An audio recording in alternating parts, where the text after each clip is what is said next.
In the studios, I come with a very beautiful lady, a young one. She's going to be introducing herself to us as she's from Kampala Vicariate. She will be telling us more of Kampala Vicariate, but you need to see her beauty. She's a young one. Welcome to UCTV. Thank you.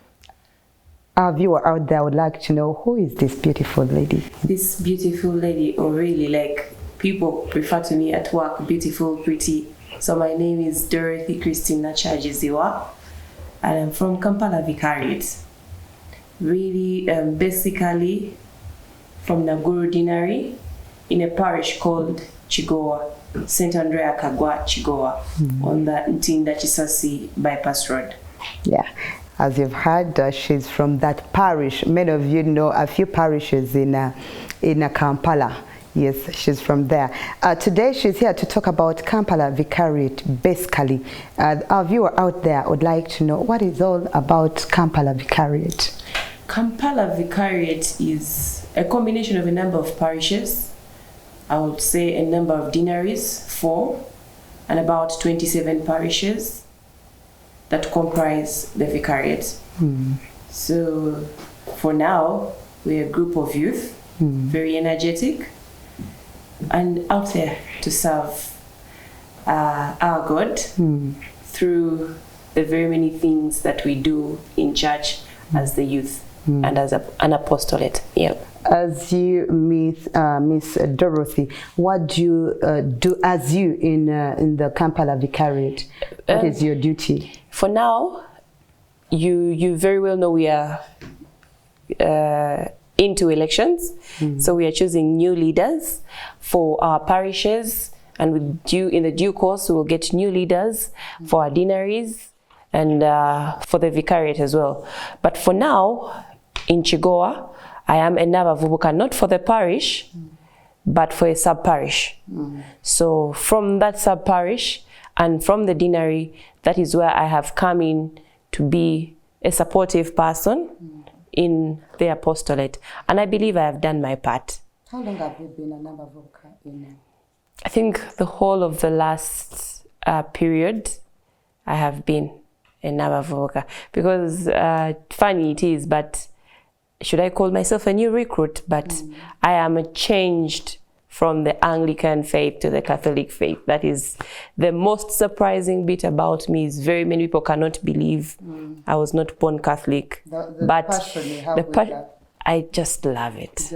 I just love being Catholic. Okay. And I believe I will die Catholic. Of course, you need to die Catholic. Yeah. Viewer out there would like to know your experience in that office as the Navavubuka. What do you do in that office? What are the duties? Basically, my duties are to bring the youth together, to be able to evangelize and let the youth know what it is Catholic is all about, being a Catholic is all about, and the different activities that we can do as the youth to change the world, one, to change ourselves for the betterment of who we are. Yes. Basically, now when you talk about changing yourself and who you are, what do you do? What can you do? I'm very sure when we come together, they say one by one makes a bundle. But when we come together as a group, we are able to do a lot more than you can do as an individual. So me as a Navavubuka, what I'm supposed to do is to lead my fellow youth, to take the lead, take the mantle. I'm not supposed to be a boss, but I'm only supposed to take the lead. Probably show them the way, not show them the way, but guide them, walk with them on this path that we intend to take on. Yeah. I believe each office comes along with some challenges. A viewer would like to know, are there any challenges ever since you joined this office, or you're just on a soft way? There is no office where you will have a soft way. There have been quite a number of challenges. For example, we had COVID. I have been a leader through COVID, but during this time, a number of organizations came up. But to go down to my church, our priests always called on to us to support the very many people out there who did not have anything to eat, things to put on. as a Navavubuka, my mantle was to call upon these different youth to come together, to solicit for food left, right, and center, to be able to provide for these different people who did not have. So it has not been a smooth road because you do not know where you're going to get whatever you're looking for from. Yeah.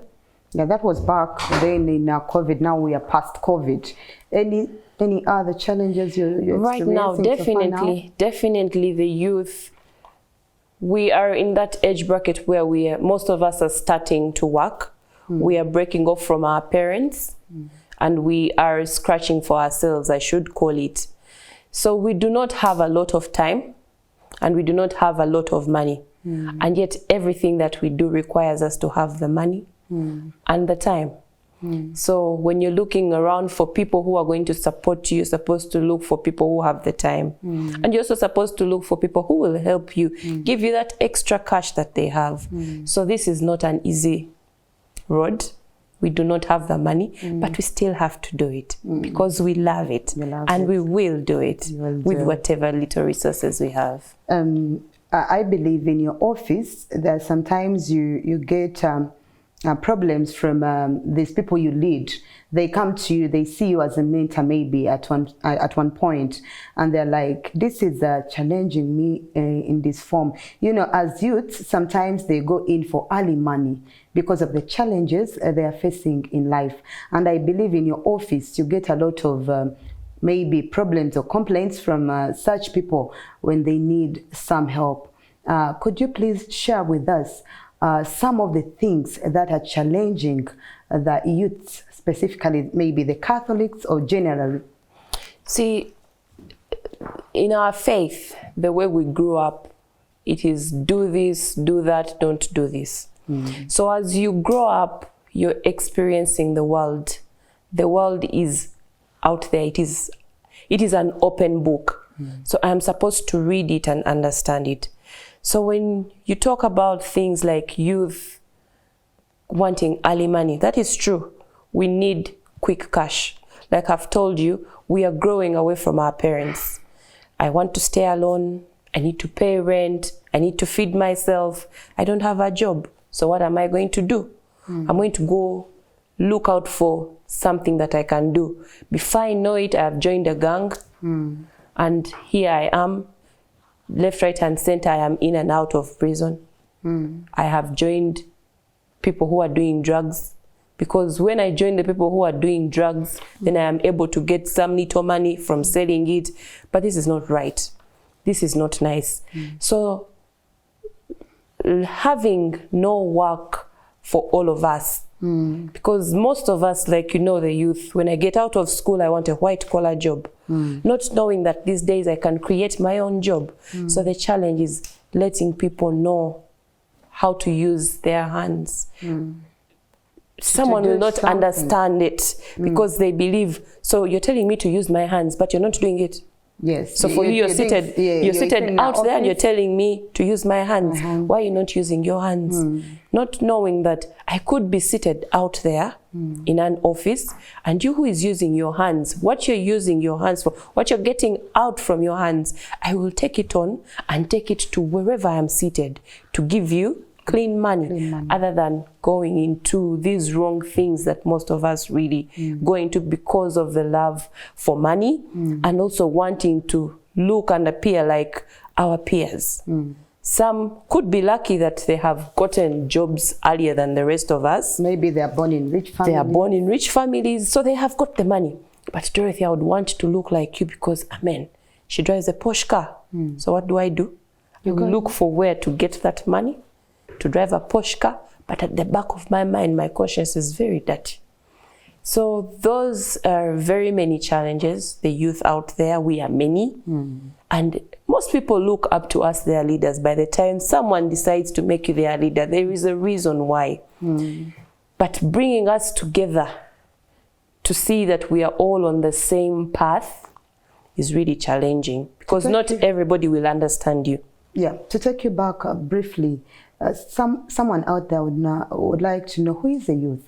They don't know maybe the age bracket who is a youth. I may be 40 and I consider myself a youth. Like anything I do, after all, I'm still a youth. I think from now, a youth should be one between, I think, 15 or 16 to be sure. But I know the cutoff for now is 35. 35. Yes. So but some of us are looping so that they can extend a little, probably another 10 years, because there are those both. There are those who have left 35. They're like, oh, I'm no longer a youth. But when you see they have the energy and they can support this apostolate, so if I could extend a little for those people. I know that that initiative must be coming from ladies, because we hate aging. Yeah, we do. Of course. We don't like aging, but after all, we need to. Age is only just a number. But we still have the energy. To go back to Kampala Vicariate, would like you to share with us your experience in the office as from Kampala Vicariate. Now we live the parish level. The Vicariate is now bigger because I've said there are over 27 parishes. So if we were to take an example, if I have over 100 youth, those are how many youths are we looking at? How many youths are we talking about? So it is quite a big number. Everybody with their own mentality, everybody with their own saying, everybody with their own understanding. So it is a very big challenge to make sure we have all of us understand the same thing. You get me? How do you handle that? Of course, it is not easy, but through the different leadership of our different deaneries and our different parishes, we try to always try and come together, create projects, create disciplines, create activities that can bring us together. You see, I always love it when I work in a group. I don't work as a sole person. I love working with people because what I do now, someone will copy from what I do. As I work with this person, I learn how they do their thing. I go back. Now then we go back from the Vicariate. I'll go back to my deanery. I will go back to my parish. I'll go back to my sub-parish, to my small Christian community. And before you know it, I've gone home. What I pick from there is what I can take home if it is a good thing. So how do we do this? I will help you understand. Recently we had an activity. We decided to bring youth together. Briefly, you have a lot of activities that bring youths together, say, for a normal cause. Yes. Okay. Miss Dorothy has a lot to say, but before she goes into the detail of the activities that links up youths together, let's go for a very short break. We shall be right back. Uganda Catholic Television, thank you so much for this support, and thank you for each and everything that you have done for us. We are happy to be hosted by Uganda Catholic Television. We are proud of you.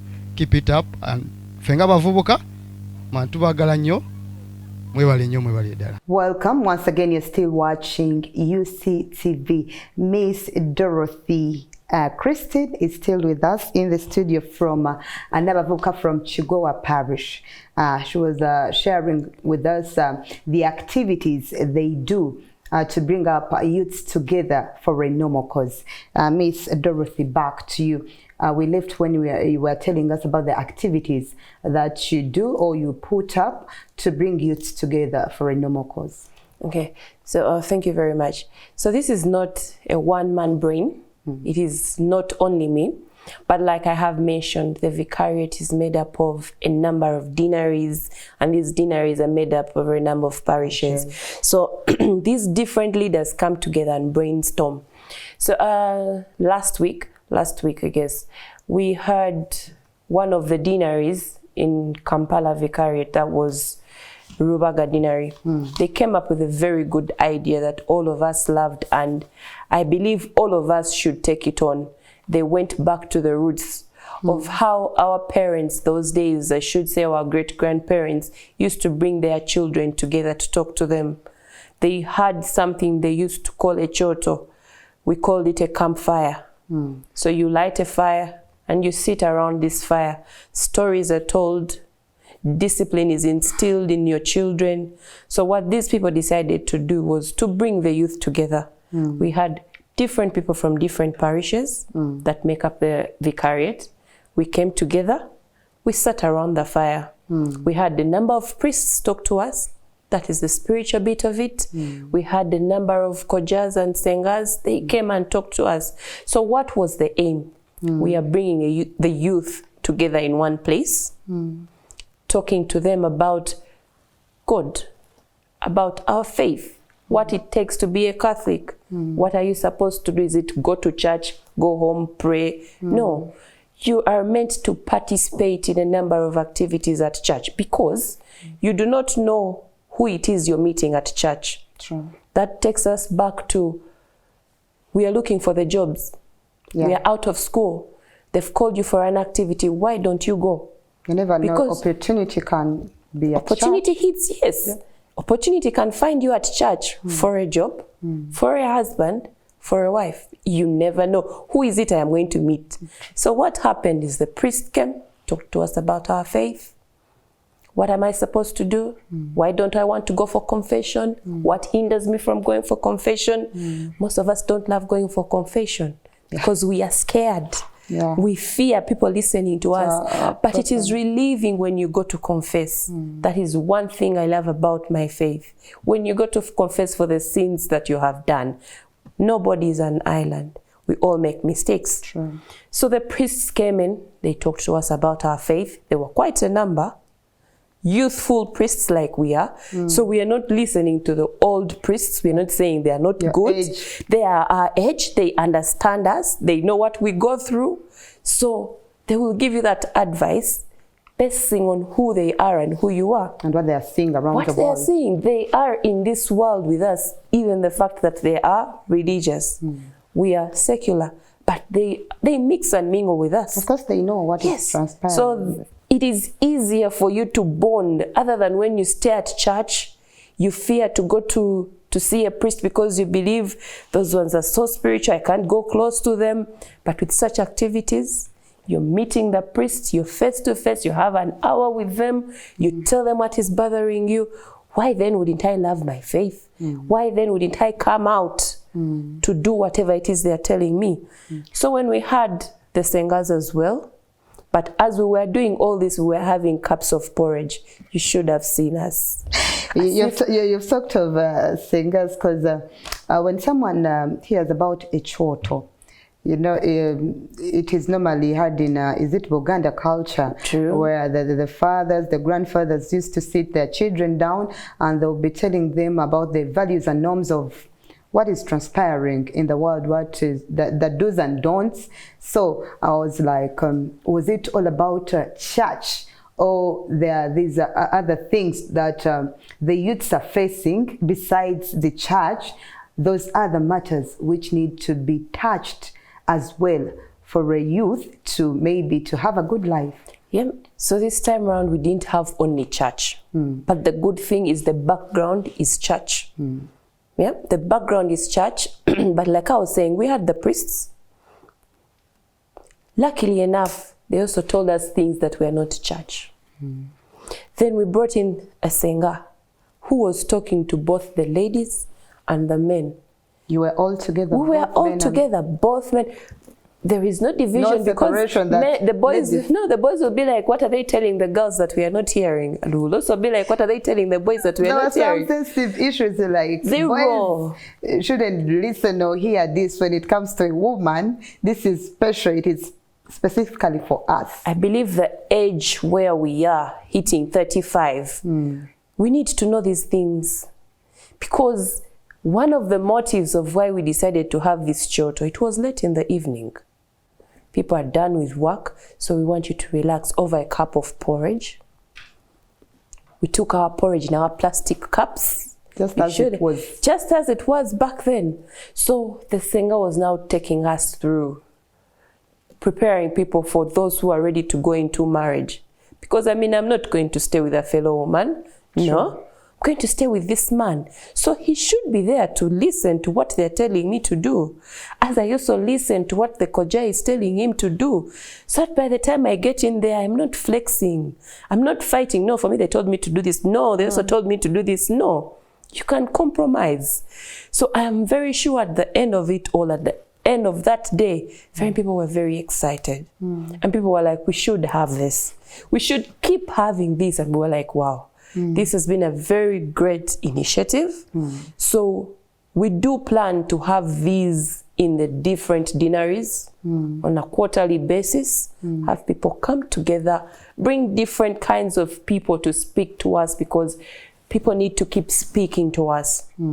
Last year, the government, through the Ministry of Gender, noted that it wanted to bring back the choto thing, fireplace thing, because it believed this generation is losing sanity. Do you believe the generation is losing sanity? I don't believe we are losing sanity, but I believe most of us are deviating away from culture, because culture is also a very good thing. Even while we are being religious, we need to know where we come from, because with culture, you're able to learn to respect people. You're able to learn how to address other people. Religion does not separate culture. I'm very sure religion does not separate culture. That is why when you go to church, you kneel, because you're kneeling before your father. When I go home, I don't greet my father while standing. So these are the types of things the singers were telling us. Respect your husband, but your husband, you should also respect your wife. The same thing that the priests were telling us. When you go back home, doesn't mean because you're earning more than your husband, you're supposed to disrespect them. He still remains the man. The priest is telling me that. The singer is telling me that. Where will I get this information from? People are paying huge sums of money to get such advice. But here we are. Our church is bringing us this information free of charge. So instead of us being, I'm not saying we shouldn't go to the bar because we are youth. Why wouldn't I go to flex a bit? So I will go to chill a bit. But instead of spending all my time in the bar, drinking myself, silly, wasting myself, going to the streets to play cards, not finding what to do, let me come and be among the youth. I will meet Dorothy, who will connect me to a one Samantha, who will connect me to this person, and I don't know where I will start from, because that is a stepping stone. So from there, people got connections, because if I am from Chigowa, I am meeting someone from Busega, meeting someone from Gaba. Dorothy, what do you do? I work with a law firm. What do you do with the law firm? I'm doing business development. So tell me, what is business development? I'm explaining to you like, wow, I've always looked for someone who can do that. Here, An opportunity is there. Yeah. So I am very sure people were happy. We managed to bring a number of people together, because I believe we were over 100 youth there, which was a good start. From Kampala Vicariate. It was the first time. It was the first of its kind. And we are happy to say we are going to take this on, because people loved it. It was a cold night over fire, taking porridge. Very many people don't like porridge, but we took porridge with popcorn. The next time we call people and be like, after Lent, we are roasting our pork and enjoying ourselves. Was it a sleepover or? No. We went back home, but I mean, people didn't want to even go, and yet it was just porridge. No alcohol that day. It was just porridge. But how much more can you do when you come together? A lot. Great minds start small. It must have been a process for you to get there. Someone out there would like, maybe from different parishes, they want to copy you and do the same thing. Could you be kind enough to lay out the process? Maybe someone out there would like, maybe we can as well prepare it at one time, call our youths, give them some good information. Yes, actually, after that, when we spoke to our youth chaplain, the chaplain for the Vicariate, he was like, I am going to emphasize at least for every parish to have this once in a while. When you bring people together, I mean, What do you need? Permission from the parish. It could be a youth activity. Get permission from the parish to have youth together, collect firewood, look for flour to make porridge. For the start, we used porridge. I'll talk about that. Get big saucepans. Among the youth, we have people who are in catering services. Could, instead of giving us a full package, a full price for the saucepan, because you're part of us, you can give us at half price. Yes, maybe even at free cost. Or even at free cost. Because we are trying to come together, we are trying to unite ourselves to make sure that we are together, so that we get to know who does what. Let that person be my first point of contact, instead of going to give my money to someone out there that I don't know. I am supporting my fellow youth, my fellow Catholic. So I would encourage all parishes. Speak to people from anywhere. They would gladly give you this information. It does not take a lot. Usually we fear doing things because we believe it needs a lot of money. No, start small. You don't have to buy a lot of things. It was just charcoal And flour. and saucepans and water. Cups. And everybody had to come with their cup. Oh. Come with your plastic cup. Yes. No music? We had music, but most times we were engaging and each talking. other and talking. Sharing. Who are you? What do you do? Where do you come from? What are you doing back there? How is Lent taking you? How are you going through this? And I'm very sure very many people left happy. Very many people left relieved, because, I mean, we talked through the night. Yeah.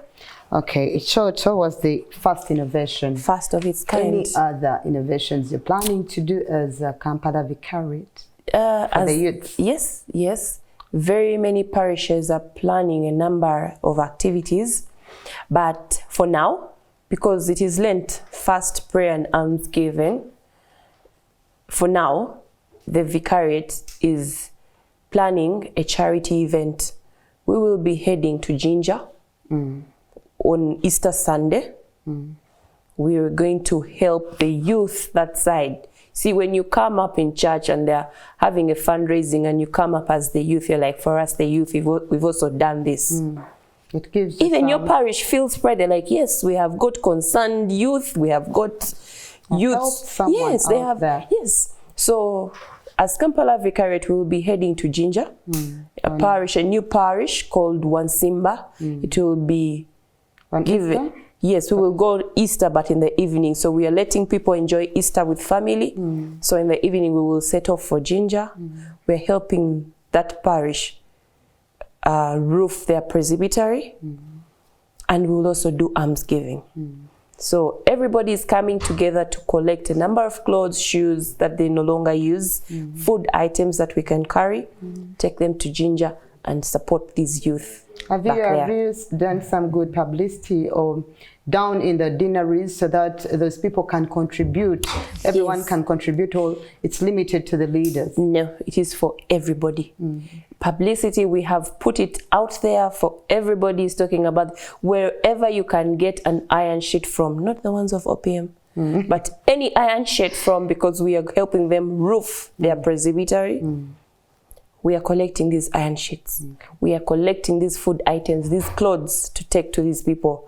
And when we reach there, it's not just go pray, almsgive, go away. We are going still in the night. When we get there on 9th, still we are going to have a campfire. Better still, we are going to stay at Itanda Falls. So, will it be a sleepover? Because we enjoy. Yes, we are going to spend the night. Then on Easter Monday, we do our mass. So the Jinja people are expecting us. They are ready to see us. We will bring our Luganda to their Lusoga, have mass. It will be Easter Monday. Then do our almsgiving, contribute to their roofs. Then in the afternoon, we engage in sporting activities. What more than sports for a youth? No, nothing. Soccer, football, netball, with our chaplains as well. So we don't leave them behind. Not true. So that makes us want to always be there, because it's not just us, the lay people, but we move with our priests. True. Yeah. So before we wrap up the show, any message to the youths out there, more so those who are facing some challenges in life, who are feeling that life isn't giving them the best they should get? Any message out there for those youths? Find someone you can talk to who will listen to you. Go on to church. These priests out there are willing to listen to you. Do not fear them. They're human like we are. Just run to them. They will always be there. If you feel you can't talk to a normal person, a lay person that you always sit with on these pews, run to those men there. They are willing to listen to you and they will advise you. Miss Dorothy says, run to the next person you see. At least tell him or her your challenge. Maybe a priest, maybe a leader. You may be a Catholic or a Muslim or a CFD. Run to that person. At least say something to that person so that your heart can feel at peace. We don't need to see incidents of suicide coming along because you feel you're too challenged. Miss Dorothy from Chigowa Parish was our guest today. Thank you for keeping it UCTV always. For now, we sign out. Till next time. Bye-bye.